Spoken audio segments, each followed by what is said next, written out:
Today I'm really excited because we're doing another episode of BDA Baby, which I am so grateful for everybody who tunes in every single week to hear what we have to say and to talk to amazing guests that we have on. Hi, Phyllis Harris. I'm talking about a children's book, and I did my children's book with Phyllis Harris as an illustrator, which I'm so grateful for. Today's children's book that we're going to be talking about is the amazing Cleo Wade's new children's book. It's called What the Road Said. It comes out on Tuesday. It's such a beautiful book. I got it yesterday in the most stunningly gorgeous mailer that I've ever seen, and I have done my fair share of mailers and received my fair share of mailers. And this is a really beautiful one and very aesthetically pleasing and just very, very pretty. This is such an amazing book, and I'm really excited to talk to Cleo about it. She has a little girl, so we're going to be also talking about some mommyhood and also just her inspiration for writing this book, which has such a positive message for all of you moms and dads who want to be teaching your children about the life ahead and the future ahead and the road that they will go on to get to various places in their life. So I will bring on Cleo, who I think is still here. There we go. Hi. Hi. Oh my God, so cute. I love your little pigtails. Thank you. That's this is like good. ultimate mom hair, you know, when you're like, I know, it's like can't just wash it. that and a clip. I always Yeah. am all like with a clip in the hair, just throw it up where it's convenient, you know. Have to do that. Well, I'm so happy. I love your background because it has so many books, and I see your book, which I was just showing, and I am so excited about your book. It's not only beautiful, the mailer, as I said to you before we talked, is unbelievable. Shout out to Mindy. Yeah, we were shout out just to saying, Mindy for that. yeah. Truly amazing. But I love this book because, as you and I were saying, we both have daughters, and being able to read our daughters books that have such positive messages, and to be able to also, as they get older, have books that are conversation starters is definitely what you've done with this book, and obviously such amazing messages. But why don't we start, just for people who might not be as familiar as I am with you, and also just how this book has even come about, if we could just kind of start from there to talk about how this children's book came to be. So a few years ago, kind of right around when I was writing Heart Talk, or maybe right after, I had this kind of like these words that came to me one day. And sometimes you'll kind of like have these, you know, like group of words or 3 or 4 things that come to you, but they're not a thing yet. You know, you're not going to make them into a poem, or they don't belong in a book, and you're not really sure where they belong. But I had this idea, and it said, and the words were, I said to the road, where do you lead? The road said, be a leader and find out. And I remember writing it down, and I put it on my inspiration board in my writing room. And I was like, you know, I'm going to do something with that one day, but I don't know what it was. It wasn't quite right for Heart Talk or any of the other books I was working on. And so it just sat there for a while. And then maybe a year later, a few months later, I was asked to give a talk at the Fannie Lou Hamer School in the Bronx to an 8th grade class. And I was like, I kind of want to write them this, like a new poem, because they had spent Women's History Month studying a bunch of my poems. And so I kind of went in to surprise them. And so I was like, you know, but if I'm going to write it, I've got to kind of like go back to my own childhood a little bit. Cause I was like, you know, I wasn't a mom yet, so I couldn't think of like, oh, what's something I'd want my kid to know? I was more like, what did I feel like I needed to hear as a child, you know? And this book, like, actually was something that, like, I swear in writing it, I cried in therapy so many times where I went back, because I sat there feeling like, gosh, I went to like the moments in my life where I wondered, could I do something? Or I wondered, like, gosh, I had to go back and think of like, when did you feel lonely? Like, what do you wish that somebody would have said to you when you were alone in those moments? Or what do you wish that, you know, like, what do you wish somebody would have said to you when you were like, what exactly is bravery, and how do I deal with it, and how do I understand it? And so that is really how this book came to be. And then I later, like maybe a year later, was like, I kind of want to turn that poem I started into a book. And then I did like kind of an even deeper dive, and then we made the book. And halfway through making it into a book, I got pregnant. So amazing. I love that. And I also love that, you know, when you're talking about writing a book, how it goes back into feeling like a little bit of a therapy session. It so is that. And I've definitely noticed that with every book that I read now, having written books myself, is that you kind of try and figure out and pinpoint like, oh, where did this fall under the author's therapy or self-exploration experience? Because when I've written my books, I'm like, like I go back and you just like have these experiences of, you know, going back to life journeys and your time in therapy, if you're lucky enough to go to therapy, that, you know, you can write more about it and speak to certain situations. And I love that that is what happened to you, even in a children's book. Yeah, because, you know, we're all looking for our own healing, and sometimes we're healing childhood wounds and sometimes we're healing adulthood ones. And so whenever we're making anything, whether we're making conversation or making a book or making art or making a spreadsheet, I don't know, making anything you're making, I think we are searching for some way that we're trying to soothe or heal or nurture parts of ourselves that, you know, need that. Yeah, for sure. And I also loved when you posted about this book. I read on Instagram that you had also talked about you started writing this book for your childhood self who often felt alone and scared. Can you talk a little bit about that? Yeah, I mean, when I started writing it, so the book, the way the book kind of flows is that there's this traveler who finds this magical road, and the traveler asks all these questions of the road, you know, starting with, you know, well, you know, how do I begin? And the road says, you have already started. And then they're like, well, which way do I go? And the road says, you know, that is your choice to make. And the traveler says, well, what happens when I get there? Yeah. Or what if you go the wrong way? It's all woven into very. Yeah. And so, but so much, that's being a kid, right? Like all you have are questions. You certainly don't have answers, right? Yeah. I remember thinking, you know, gosh, you know, so much of, even when I thought about this book being a book for leadership, as I was like, you know, the surefire way you can tell that someone's a bad leader is when they're not curious, you know, and so much of us cut ourselves off from the things we need from our childhoods, like the ability to ask questions, because we're afraid, right? You know, I mean, I remember anytime I'm writing anything, I have kind of like a little mantra that I'll have to carry me through to make sure that the work is streamlined. And so for this one, I wrote down for it, it is always okay to not have the answer, but it should never be because you were afraid to ask the question. Right. And so for my kind of theme for myself in writing this that anchored me to the book was, you know, what are these questions we're afraid to ask? And so I thought about myself as a kid being like, well, what happens when I go the wrong way? And let me just tell you, like, if I'm being frank, I either thought about like times in my childhood where someone gave me the wrong answer to that. Like, well, what happened? They were the ones saying to me, what happens if you go the wrong way? Right. Rather than being the person who, you know, being the road, or that compassionate kind of encouraging energy that said to me, you know, well, listen, like sometimes we go the wrong way on the way to the right way. And I'm sure that no matter which way you go or what you try, you'll find your way. Yeah. And that is what I needed to hear. And I don't think that was the messages we got. And we don't hear that for a lot of reasons. But, you know, so to me, I kind of reflected not only where there was lack of advice for me as a child, but also where I got bad advice. Yeah.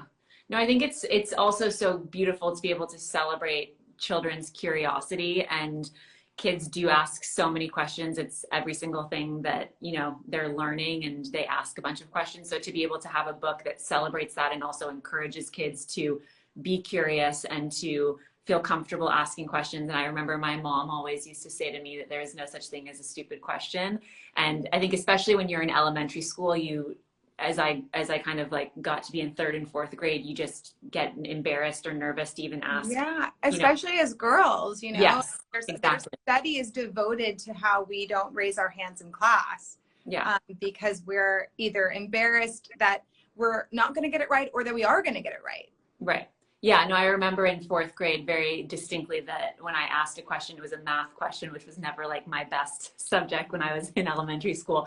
And I asked the question, and a boy turned on and was like, that's the stupidest question. And after that, I just felt I had so many conversations with my mom, who, you know, is such an amazing mom and always encouraged me to ask questions and to be curious, because she's a very curious person herself. But I really felt that when reading this book, yesterday to myself that Ah, I felt that it that it really spoke to that, you know, childhood version of yourself of just being nurtured in a very specific way that is needed for young girls especially, but also just, you know, young girls and boys of wanting more of their curiosity to come out and to be proud of that curiosity.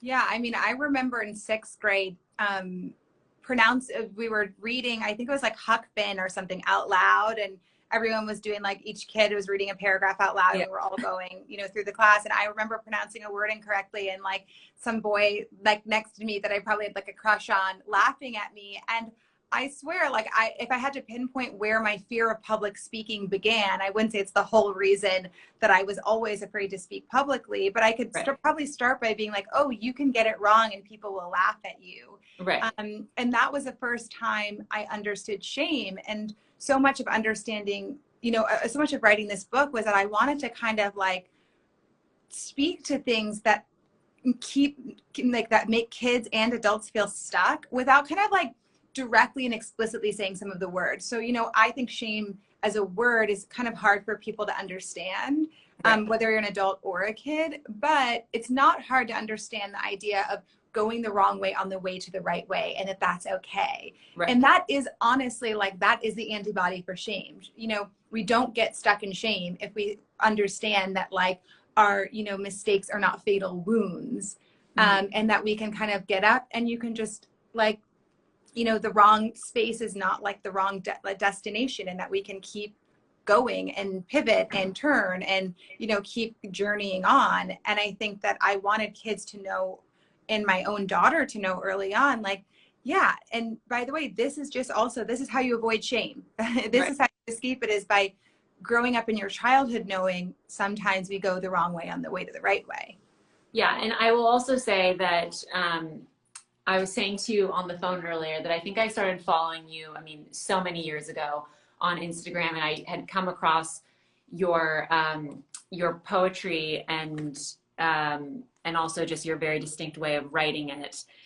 I think when I was going through something in college and my girlfriends would send it to me, we would all send it to each other when someone was going through a breakup. And that's kind of how a lot of my girlfriends who were really excited about you and I talking today kind of started following you. And you're, you know, as an adult who has followed your poetry, the way that this book is also written is very, just so people see that, is very much like how all of your poetry is on Instagram and obviously in your books. But this book is more than just a children's book, which I also love because, as I mentioned, I did read it to myself yesterday. But I found that a lot of the themes that a lot of us in adulthood talk about in therapy, that this book will spark those conversations between a parent and a child really early on, which I know that a lot of this is so new, especially in this new form of parenting, of being open and talking about those things. And I think my mom was really ahead of that for her time of being able to have open dialogue with me and my siblings in that way. But I think that this book will spark a lot of really amazing and deep and moving questions for parents reading this book to their children, to be able to talk about things like shame, or talk about things like going the wrong way to the right way, or you know, what if I fall, what's going to happen there, and letting them know that it's okay, and that no matter what they do, that it's all, you know, part of the journey. I think that's such an encouraging and exciting thing to be able to talk about at such a young age now. Well, it's also, you know, don't you think that it's like, I think in comparison to our parents' generation, you know, I really think or at least I feel personally like I'm really moving away from the idea that your parents are on a pedestal culture, you know? And so I don't, you know, I want my child to be able to know that I love her differently because I'm her mother. So we'll always have a different type of love and bond and thing between us. But I always want her to know that I'm a person and a human being. Whereas I think that, you know, traditionally, like culturally, how we looked at things was like my mom and dad, like if I don't know how to show love to my mom or dad unless they're my hero, or I don't know how to show love, or, you know, or I don't know how to like your parents know how to teach you to respect them or know the difference between you and them as not being peers, perhaps, as you're growing up, unless they were on a pedestal. And so much of this too, you know, when I thought about adults reading this, you know, I also wanted to remind adults of our own humanity and It how, definitely does that. Yeah. you know, for kids to see our vulnerabilities and to know that, like, you know, we're different, you know, and, you know, like mom's boss for as long as she is, but that, you know, being the boss doesn't mean that you're on the pedestal, or being the rule maker for the period of time that you are doesn't mean that you're on the pedestal, and doesn't mean that you don't make mistakes, or doesn't mean that you don't struggle with your own fears, or you don't feel lost sometimes yourself. I think that the idea of, as a parent, letting your kids know that you are human in the sense that you can make mistakes and you can mess up is such a gift to give a child, and is, I think, really apparent in this book. Of the conversations that will stem from reading this book is that, you know, maybe a child will ask their parent, like, did you ever take the wrong way? And Yeah. how did that make you feel? Or did you ever feel lonely? And have a conversation about being lonely, which I think as a parent now is something that I always look for in children's books. Obviously, my daughter is only 7 months, so we're not having conversations yet. But when I think about that and having cousins, it's always something that with children's books I keep in mind of how will this spark a conversation, or what will happen with this sentence that I read, and you know, what is the conversation that will come from that, and the life lessons, which is so important and such a gift to be able to have in a children's book. Yeah, you know, you want things to be, I mean, for me, I look for everything in life to be a jumping off point for connection, or a way that we can further connection, or a template that we can drop into. And that's with, whether it's with my friends or with my partner, or even now in parenting, you know, it's even I thought a lot about when I was writing this book, like, you know, I kept thinking about this James Baldwin line where he would say, children never listen to their parents, but they never fail to imitate them. And so much of even what I wanted the child to see in this book was something that was being role modeled for them, not just something that was like, so, you know, a made up scenario that was like, you know, far-fetched from reality, or like something like that. I wanted to be like, listen, like, you know, I'm role modeling, like the road is a force in the book that is role modeling compassion. It is role modeling support. And in that, it's showing kids what they deserve too, so that when they do get older and they're having their first boyfriends or girlfriends or partnerships in whatever way, you know, they'll have early voices in their head that said to them, like, well, if I have a moment of self-doubt, I'm pretty sure I'm not supposed to feel worse based on who's responding to me. Right. I should probably feel better. And I wanted to create a book that really created that tone for kids early on. Because again, I wish I had that, you know? Yeah. I mean, especially because you started writing this book before you were pregnant, and then you became pregnant. Would you say that your goal with the book changed because you became pregnant while writing the book? You know, I would say, so when I would say that the poem that then became the book was probably about 60% done when I got pregnant. Okay. And then when I was making it into a book, that was like when I was in this whole different zone, because all of a sudden I just felt, I don't know, when I was pregnant, I felt so like obsessed with being back in my imagination, because I just like, I was watching Disney movies for like the first time in years. I remember being like, I'm going to watch Hook. Like, I don't know. I think I felt this moment of like nostalgia, because like I knew that when, you know, Memphis came, like she wouldn't be able to watch any of those things with me because she was like small, but I was like, all I wanted to do, and even like Memphis's room, like I wish I would have done this live in there. It's like, I mean, I painted a freaking mural of like an enchanted, like jungle under a magical safari tent. It's like crazy. The whole room is like, sounds incredible. And we live in this like, it's really funny because we live in this like extremely modern house, and like there's two truly psychotic rooms in the house, and one is my writing room, which is a screen room that looks nothing like anything else, and the other is Memphis's room, because I was just like high on childhood nostalgia when I was pregnant. And so I think for me that definitely affected a lot of the decisions I made. Like when I was looking for an illustrator, I was like, you know, I just thought back to the kids' books that I love. So I was thinking of like Lyle Crocodile and Madeline and Babar. And I kept thinking like, gosh, I just want this to feel like a painting, you know, because when I was a kid, I remember thinking like the books I loved were like this hand painted feeling. And so I found this woman. I looked through so many portfolios, and then I found this woman on Instagram, and I reached out to her. Oh, really? Yeah, I That's reached out so to her. cool.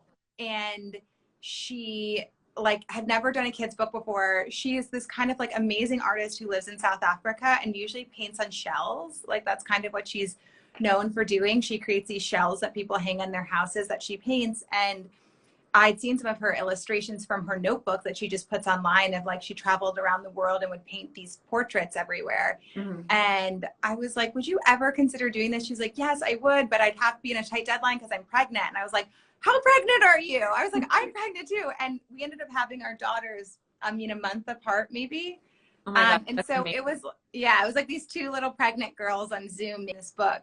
That's amazing. And just so people know, this is like when you mentioned those books, I'm like, I definitely see them in the illustrations of your book, which is so beautiful and magical. I love the illustrations right when I kind of opened up the book. It's such a pretty book that's so aesthetically pleasing. So you did a great job on that front. Thank you. I love that. I think that this idea of, you know, go, go, go, and especially, which is different now that we're in this new way of life of quarantine. But, you know, as things start to open back up and people, you know, rushing back to this new normal of what our lives are going to be, and we start doing things again and kind of picking back up the pace, there is this idea or kind of notion of being a parent, of wanting to go, go, go. And I think you and I spoke about this earlier, which is that we want to be able to work and do things and get things done, but also still be present for our daughters and still be able to take a moment and to slow down and to not rush through life, which I don't know if this is for you, but for me can sometimes take a reminder to do that because we want to get everything done. We want to hurry up and, you know, go down our to-do list, which I love making to-do lists. So I think that's a big message in this book as well. And also one of your big goals was to make sure as a parent for yourself and also parents who are getting this book also have the message of the importance of, you know, slowing down and being able to be present in your life. Yeah. You know, even when I was writing it, I do often talk about how it started as a love letter to my childhood self and ended up being one to my daughter. Right.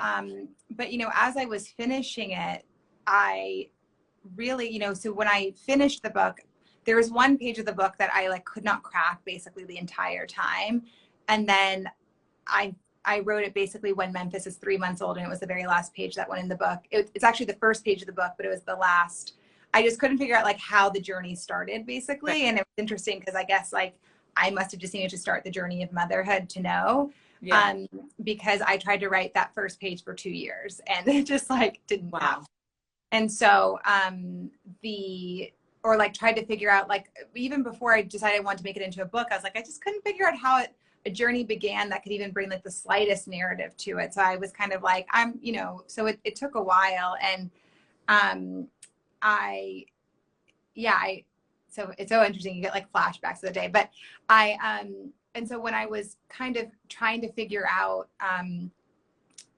you know, what I was really feeling when I kind of like wrote that last page and sent it in, I was also had this like reflection of being like, you know what, like this is the book I need as a parent. And I was like, and ultimately, you know, whenever I write something, it's because it's the words I needed in that moment or a friend needed or something. And I was like, you know what, I actually like, I'm not so vain to think that I'm not going to really need a reminder to be more compassionate, or, you know, slow down, or, you know, like encourage bravery in my child, even if I'm afraid of what they're trying to be brave about, or, you know, and so I was really happy that I could make this book, you know, also at this time in my life where I am definitely slowing down to really, you know, I mean, I think so much of what the pandemic has done, and I'm sure you kind of feel the same way. It's like, really forced you to just like reckon with a lot of things. Like, what was the way of life you thought was possible to be able to be a whole mother and a whole person and a whole partner and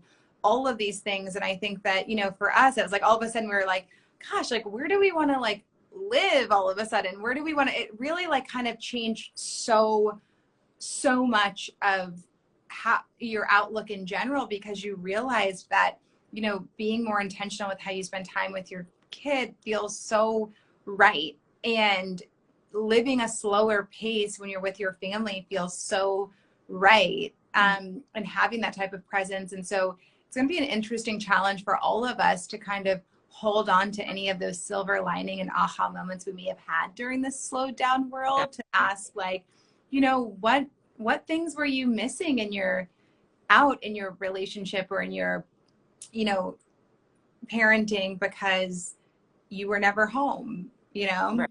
And you like had a life that like made you really busy. And so I've definitely thought about that a lot. And I feel really grateful to have the road in my own life to just remind me to like, of the mom I want to be and the person I want to be.